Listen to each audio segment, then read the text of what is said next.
Welcome back. My name is Hex. In today's video, I'm going to share 3 red flags to help spot the narcissist within the first few dates. So first off, I've been forgetting to beg you guys to like and subscribe.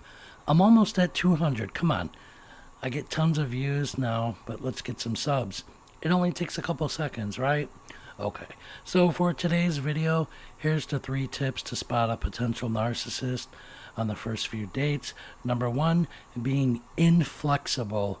Are they unable or unwilling to alter plans? So if you make plans for Applebee's, will they change it to Denny's? I like Denny's better, by the way. Try that. Change plans on them last minute. See how they react. Are they upset? Number 2, do they dominate the conversation? Did you get to even talk on the first date or two? See if that was an issue. Number 3, are they rude to the waitstaff at restaurants? Maybe just a little bit more critical?